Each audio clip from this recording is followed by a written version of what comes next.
Farmer prime minister और former president all India Congress committee Rajiv ji का 77वां जन्मदिन पूरे देश में मनाया जा रहा है।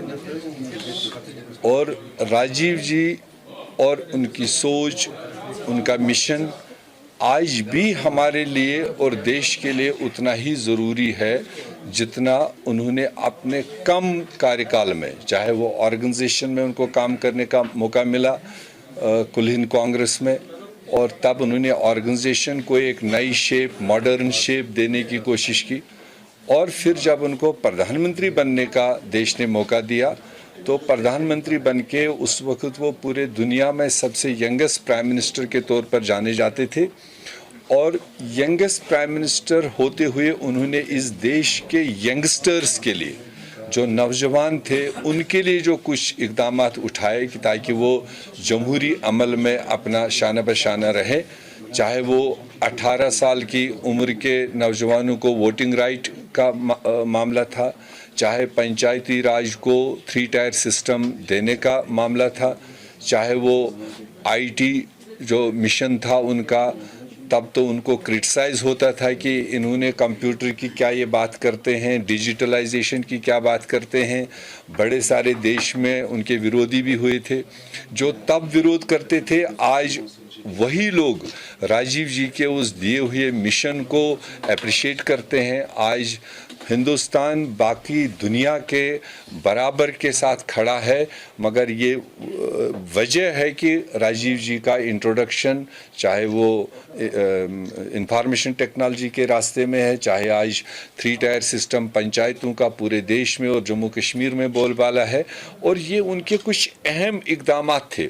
और दूसरा, जो उनका देश में अगर कहीं डिसेंट होता था, कहीं आवाज़ उठती थी, तो राजीव जी का सोच हमेशा उसमें था कि ये डायलॉग और डिस्कशन से हल करना, जिसकी मिसाल आपके सामने है। आसाम का मामला उन्होंने अपने वक्त पर हल किया, नॉर्थ ईस्ट का मामला हल किया, पंजाब में किस तरह की आगजनियाँ होती थी, उन्होंने वहाँ के डिसेंट आवाज़ को बुलाया, उनको बात सुनी और उसको हल किया। आज पंजाब हो, आसाम हो, नॉर्थ ईस्ट हो या और कई खिते हो, वो आज नॉर्मल है।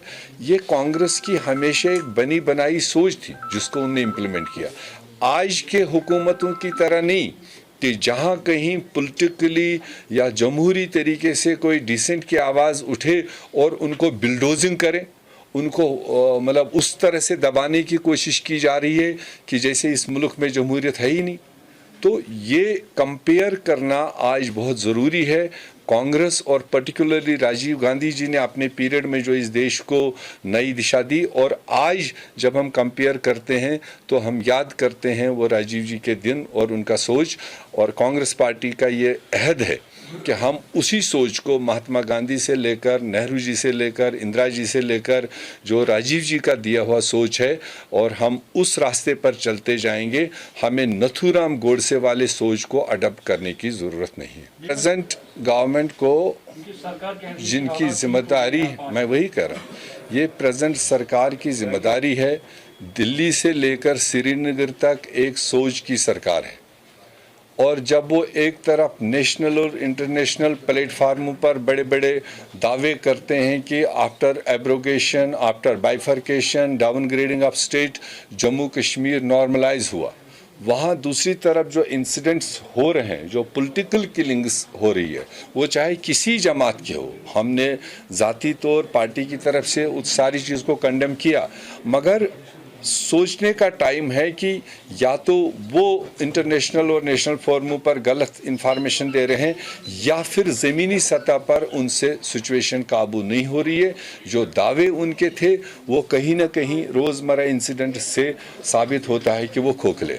देखिए, कांग्रेस ने हमेशा जमहूरी, जो मैं अभी जिक्र कर रहा था, जमहूरी तर्ज अमल से जो मेन स्ट्रीम पर रह कर के अपनी बात रखें, उनकी अपनी शिकायतें हों, उनको हल करने की हमेशा नुमाइंदगी की है।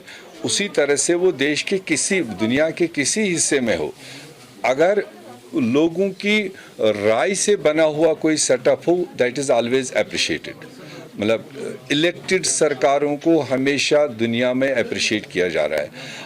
और अब जो हालात वहाँ पर हो रहे हैं कि इलेक्टेड सिस्टम बाहर और एक दूसरा सिस्टम वहाँ पर इस वक्त काबिज है, उसके लिए हमारी दिल्ली की सरकार को जो क्लोजली इन्वॉल्व थे पाकिस्तान के साथ, चूँकि अफ़गानिस्तान साथ, क्योंकि अफ़गानिस्तान का सदियों से हिंदुस्तान के साथ अच्छे रिश्ते रहे हैं, डिप्लोमेटिक रिश्ते रहे हैं, ज़ाती रिश्ते रहे हैं। तो ऐसे में जो आज की मरकज़ी सरकार है वो पिछले कई सालों से वहाँ इन्वेस्टमेंट भी कर रहे थे, वहाँ पर सहायता भी कर रहे थे। तो ये उनकी जिम्मेदारी बनती है कि पहले वो अपनी फॉरेन डिप्लोमेटिक फेलियर का किस तरह से देश के सामने बात रखेंगे, हम उसका इंतज़ार कर रहे हैं कि पहले प्रधानमंत्री को और फॉरेन मिनिस्टर को इस सारी डेवलपमेंट पर अपना डिटेल एक वक्तव्य देना चाहिए। उसके बाद में हम देखेंगे कि क्या वो बेखबर थे कि इन्वेस्टमेंट करते गए और उनको इनपुट्स नहीं थे। उस पर हम चाहेंगे कि देश का प्रधानमंत्री पहले देश को अपनी नीति बता दे, उसके बाद जो भी उस पर हमारी बात होगी हम कहेंगे।